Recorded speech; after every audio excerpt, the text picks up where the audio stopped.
Dadperfectrevenge. On my son's wedding day, 200 guests watched my future in-law point a finger at me and laugh. He called me a burden. He called me human trash. He thought I was just a broke old mechanic in a cheap suit who was lucky to be breathing the same air as him.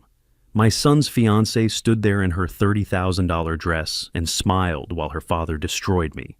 But when I walked out, I wasn't walking away in shame. I was walking away to make a phone call that would sink his company like a ship with no anchor. My name is Ben Carter. I'm 56 years old, and this is how I taught my son that the man fixing the engine often owns the whole fleet. Let me back up a bit. For the past 15 years, I've been living what most people would call a double life. Every morning at 5 a.m., I put on my work boots and head down to the harbor. I've got grease under my fingernails, calluses on my hands, and I smell like diesel fuel most days. The guys at the dock know me as Ben the mechanic, the guy who can fix any engine that's giving trouble. They see me in my coveralls, working on tugboats and cargo ships, and they figure I make maybe $50,000 a year if I'm lucky. What they don't know is that I own every ship that comes through that harbor. Carter Maritime Holdings has been my life's work. Started it 25 years ago with one rusty cargo ship and a dream. Now we've got 47 vessels in our fleet, 800 employees, and contracts with every major construction company on the East Coast. We move everything from steel beams to concrete mix, from lumber to heavy machinery. If you're building something taller than 3 stories in this city, chances are your materials came through my docks. But nobody knows that. Not even my son Ted. Ted's 32 now, works as a bridge engineer for the county. Good kid, makes honest money, lives in a decent apartment downtown. He thinks his old man fixes boat engines for a living, because that's what I let him think. I wanted him to make his own way in the world, to have confidence that came from his own achievements, not from riding on daddy's coattails. The thing is, when you're worth $200 million, but you dress like you make $40,000, people treat you exactly like you make $40,000. And that's how I learned the truth about Max Foster. Max owns Foster Development Corporation. Third-generation money, inherited a construction empire from his grandfather. His company puts up those glass towers downtown, builds shopping centers in the suburbs, develops luxury condos by the waterfront. Max drives a $150,000 Mercedes, wears suits that cost more than most people's rent, and lives in a mansion that could house a small village. For the past 3 years, Foster Development has been one of my biggest customers. Every month, Max's company orders millions of dollars worth of construction materials through Carter Maritime. Steel from South Korea, marble from Italy, specialty glass from Germany. It all comes through my ships, through my docks, under my supervision. But Max Foster has never met Ben Carter, the CEO. He's only met Ben Carter, the mechanic. The first time I encountered Max was 2 years ago. One of his project managers was complaining about a delayed shipment, and Max himself came down to the docks to see what the holdup was. I was working on the engine of the crane that unloads the containers, wearing my grease-stained coveralls and a baseball cap. Max walked up to me like I was part of the machinery. "You," he said, snapping his fingers. "Where's the harbor master? I need to speak to someone in charge." I wiped my hands on a rag and looked up at him. "What can I help you with, sir?" He looked me up and down like I was something he'd stepped in. "I don't need help from a mechanic. I need to speak to management. This delay is costing me money." I could have told him right then that I was management, that the delay was because his company was 6 weeks behind on their payments, and we were holding their cargo until the check cleared. Instead, I pointed toward the office building. "You'll want to talk to the front desk," I said. "They'll get you sorted out." Max shook his head in disgust. Typical. Can't get a straight answer from the help.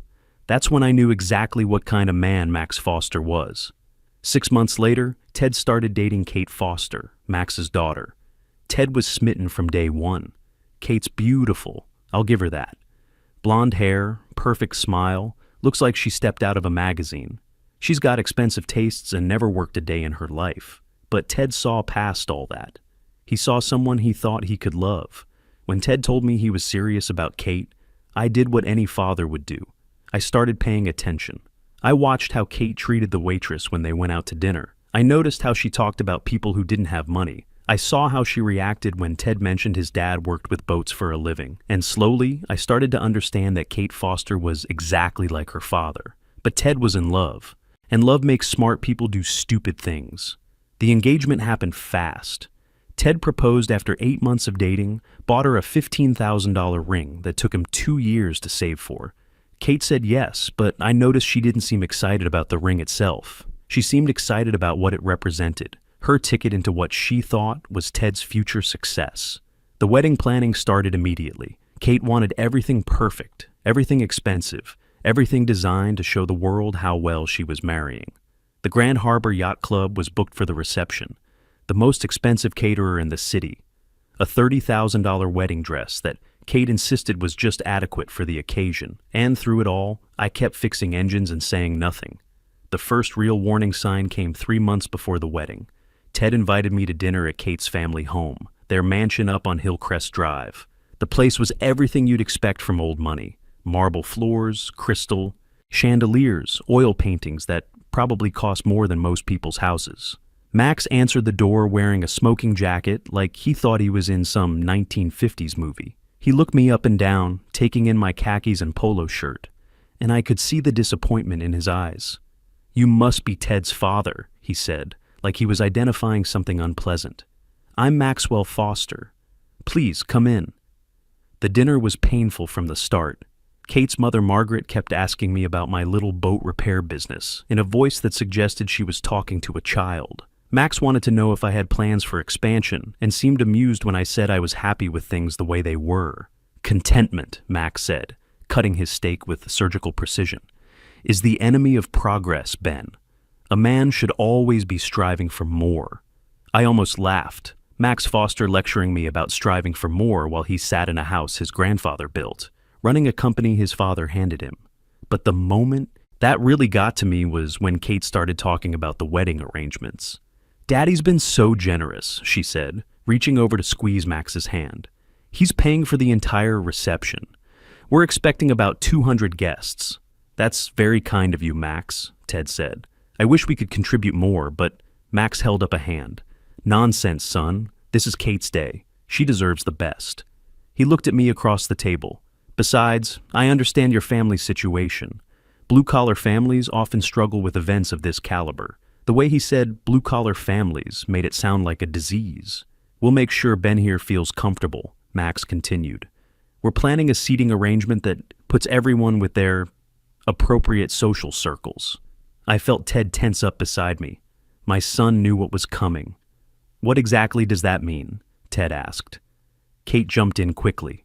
"Oh, it's just practical, honey. We're putting the business associates and family friends at the main tables, and the, working folks at tables near the service area.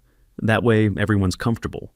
"The service area," I repeated. Max nodded enthusiastically. "Exactly, near the kitchen doors.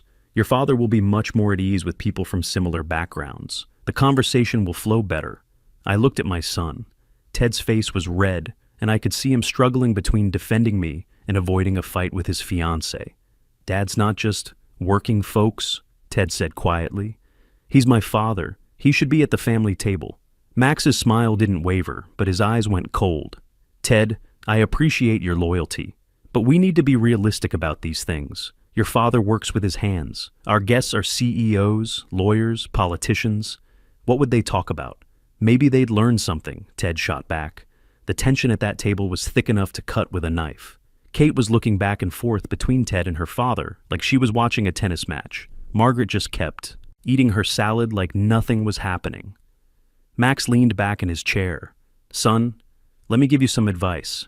In life, there are leaders and followers, makers and takers. Your father is, well, he's a good man, I'm sure, but he's chosen a simple life. You, on the other hand, have potential. You're marrying into a family that can open doors for you. Don't let misplaced sentiment hold you back." That's when I spoke up. "Max, what doors are you planning to open for Ted?" Max seemed surprised that I'd addressed him directly. "Well, there are opportunities in the construction industry, management positions. Ted has the education, the potential, with the right connections." "You mean working for Foster Development?" "Possibly, if he proves himself worthy." I nodded slowly. "And what would Ted have to prove, exactly?" Max's smile got wider. that he understands how the world works, that he can make the hard choices successful men make, that he won't let emotional attachments interfere with good business sense. The message was clear. Ted could have a future with the Foster family, but only if he was willing to distance himself from his blue-collar father. We left shortly after that. Ted was quiet during the drive home, staring out the window of my old truck. "Dad," he finally said, "I'm sorry about that. They're not usually so honest," I said. Ted looked at me. "You're not angry?" "Son, I've been dealing with men like Max Foster my whole life. They judge a book by its cover and miss all the important chapters. But the seating arrangement at the wedding? Don't worry about it," I told him. "Sometimes it's better to let people show you who they really are." What Ted didn't know was that I'd already started making plans. The next morning, I called Vince Morgan, my attorney, and asked him to pull the payment records for Foster Development. What he found was interesting. Max's company owed Carter Maritime $2.8 million in shipping fees, and they'd been consistently late on payments for the past 6 months. According to our contracts, we had the right to demand immediate payment if the account went more than 90 days past due. Foster Development was currently 127 days behind. The next few weeks were interesting. While Ted stressed about tuxedo fittings and flower arrangements, I quietly started calling in some favors. 25 years in the shipping business teaches you a lot about leverage, and Max Foster was about to get an education. The first thing I did was review every contract Foster Development had with Carter Maritime. Vince Morgan and I spent hours going through the paperwork, looking for every clause, every penalty, every legal hook we could use. What we found was better than I'd hoped. Not only was Max's company behind on payments, but they had also violated several delivery terms. 3 shipments in the past 4 months had been refused by Foster Development because they arrived inconveniently, meaning Max's project managers weren't ready to receive them. According to our contracts, refused deliveries resulted in storage fees of $10,000 per day until the materials were accepted. Foster Development now owed us $3.4 million, including penalties and storage fees. But that was just the beginning. I started making quiet inquiries through my network of shipping contacts. Turns out, Max had been having cash flow problems for almost a year. His company had overextended itself on 3 major projects, betting that luxury condo sales would stay strong. When the market softened, Foster Development found itself holding millions of dollars worth of unsold inventory and hefty construction loans. Max Foster wasn't the financial genius he pretended to be. He was a third-generation rich kid who'd inherited a successful company and slowly run it into the ground through poor planning and expensive tastes. The wedding was still 2 weeks away when I decided to apply some pressure. I had Vince send a formal notice to Foster Development, demanding immediate payment of all outstanding debts. The letter was polite but clear. Pay within 30 days or face legal action and immediate termination of all shipping contracts. Max called Ted that same afternoon, furious. "Your father's company is trying to shake us down," Max told Ted over the phone. I was sitting in Ted's apartment when the call came in, and Max was loud enough that I could hear every word. "What are you talking about?" Ted asked. "Some outfit called Carter Maritime is claiming we owe them $3.4 million. It's obviously a scam. They're probably targeting us because of the wedding, thinking they can squeeze money out of us." Ted looked at me with confusion. "Dad, do you know anything about Carter Maritime?" I kept my face neutral. "Never heard of them, son." Max continued ranting on the phone. "I'm going to have my lawyers destroy these people. Nobody tries to extort the Foster family. Ted, I want you to stay away from this. These kinds of people prey on working families like yours. They probably think they can intimidate your father into pressuring us somehow." After Ted hung up, he turned to me. "Dad, is there any chance you know someone at this Carter Maritime company? Maybe you worked on one of their ships?" "Might have," I said. "Hard to keep track of every company that uses the harbor. Could you ask around? Maybe find out if this is legitimate." I promised Ted I'd look into it. That evening, I called Max Foster directly. I used the phone number from his business cards, the ones he'd handed out at dinner that night like he was doing us a favor.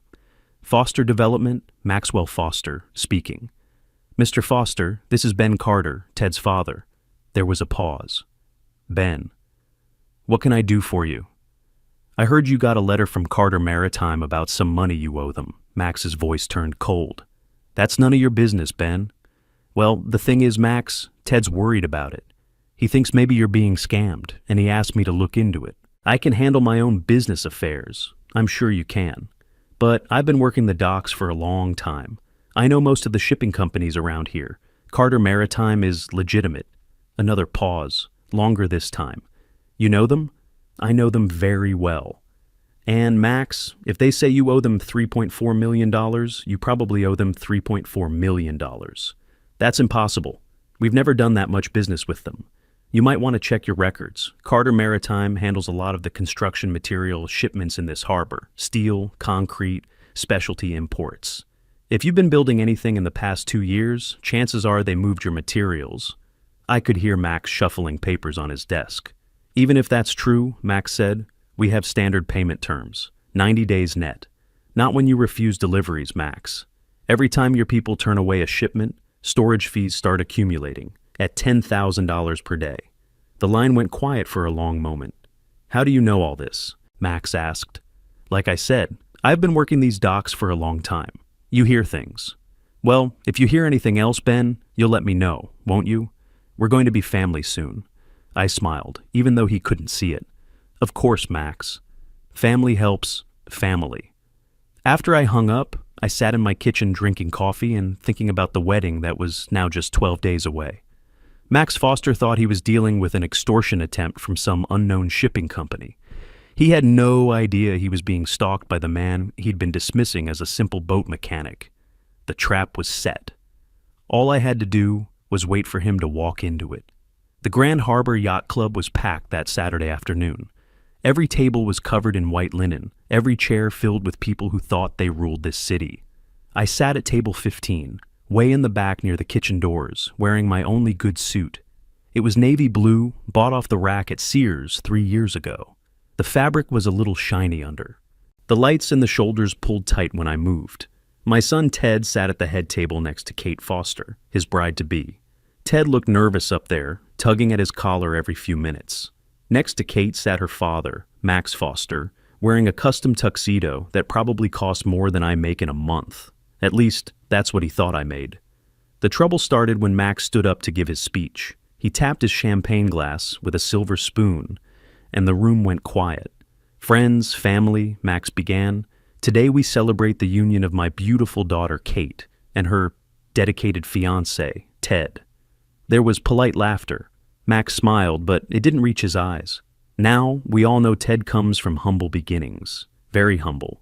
His father Ben works with his hands down at the docks. Max's gaze found me in the back. Blue-collar work is honest work, I suppose. Someone has to fix the boats.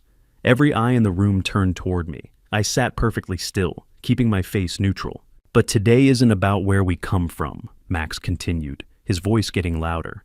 It's about where we're going. And thanks to Kate's influence, Ted is finally moving up in the world. He walked away from the podium, champagne glass in hand, making his way through the tables. He stopped at the lawyer's table, then moved to the banker's. He was working the room like a politician, and he was heading straight for me. You see, when Kate first brought Ted home, I'll admit I was concerned, Max announced. My daughter has always had expensive tastes. She deserves the finer things in life. But Ted, well, he's learning. Max stopped right in front of my table. The spotlight from the stage followed him, putting me in the harsh glare of 200 judgmental stares. The challenge with marrying into a working-class family, Max said, is that you inherit certain obligations. He gestured at me like I was an exhibit in a museum. This is Ben Carter, Ted's father. Look at him, folks. This is what 30 years of manual labor does to a man. Rough hands, cheap suit. Probably never been inside a place like this, except to fix the plumbing. A few people chuckled. Not loud laughs, but quiet, polite amusement at my expense. Max leaned down closer to me. Ben here lives in a rental house on the wrong side of town. Drives a truck older than some of the people in this room. But we believe in family, don't we? Even when they're challenging. I felt something cold settle in my chest. This wasn't just arrogance. This was cruelty. So, here's what I've decided, Max announced to the room. After Kate and Ted get married, I'm going to help Ben find a better job. Maybe something in our mailroom. We believe in lifting people up, don't we, folks? The applause was scattered but polite. Max straightened up, looking pleased with himself. He thought he'd just demonstrated his generosity while putting me in my place. I stood up slowly. My chair scraped against the floor, the sound echoing in the suddenly quiet room. "Max," I said. My voice was calm, steady. "Thank you for the offer?" Max smiled wider. He thought he'd won. "But I'll have to pass," I continued. "You see, I already have a job." I pulled out my wallet and placed a business card on the white tablecloth. Benjamin Carter, President and CEO, Carter Maritime Holdings. The smile faded from Max's face. He picked up the card, read it, then looked at me with confusion. "Carter Maritime," I said. "We own the harbor where your construction materials come in. Every shipment, every container, every piece of imported steel for your buildings. It all comes through our docks." The room was dead silent now. Max was staring at the card like it might bite him. "In fact," I continued, "I believe Foster Development currently owes us $3.4 million in shipping fees and storage penalties. Your company's been having some cash flow issues lately." Max's face was turning red. This is impossible. You're a mechanic." "I do fix engines." I nodded. "It's a hobby, keeps my hands busy. But my real job is running the largest independent shipping operation on the East Coast." I looked around the room at all those faces that had been smiling at Max's jokes a minute ago. "I came here today hoping to welcome Kate into our family. Instead, you decided to turn my son's wedding into your personal comedy show." I picked up my business card and put it back in my wallet. "Ted," I called out to my son. "You got a choice to make, son." Ted stood up from the head table. Kate grabbed his arm, whispering urgently, but he shook his head and walked down to my table. "Dad, I'm sorry. I should have stopped him. You got nothing to be sorry for. But you need to decide if you want to marry into a family that thinks it's entertaining to humiliate people for sport." Ted looked at Kate, then at Max, who was standing there like a man who'd just been hit by lightning. "Kate," Ted called out, "I love you, but I can't marry someone who thinks it's okay to destroy my father for entertainment." Ted walked over to Kate and placed his engagement ring on the head table. "I'm sorry, Kate. I thought you were different from your father." The room erupted in whispers and gasps. Max looked like he was about to collapse. "You tricked us," Max said weakly. "I never lied about anything," I replied. "You just assume that because I don't wear a Rolex, I must be poor. Your assumptions aren't my responsibility, Max." We walked out together, father and son, leaving the Foster family to explain to 200 guests why their perfect wedding had just turned into a business disaster. 3 months later, Ted met Rebecca Martinez at a coffee shop downtown. Becky runs a youth mentorship program, teaching kids that success comes from character, not from bank accounts. 18 months after the wedding that never happened, Max Foster's construction company finally collapsed under the weight of bad decisions and unpaid debts. I never had to call in lawyers or force a bankruptcy. I just stopped shipping his materials and let economics take its course. As for me, I still live in the same rental house. I still drive the same old truck. And every morning, I still go down to the docks to check on my ships and occasionally fix an engine that needs attention. People ask me why I don't move to a mansion now that everyone knows I can afford it. The truth is, a man's worth isn't measured by his possessions. It's measured by how he treats people, especially people he thinks can't help him. Max Foster learned that lesson too late, but my son learned it just in time. Sometimes the most powerful man in the room is the one everyone thinks has the least power, because he sees who people really are when they think no one important is watching. Never mistake a man's work clothes for his worth, because the person you're looking down on today might be signing your paycheck tomorrow.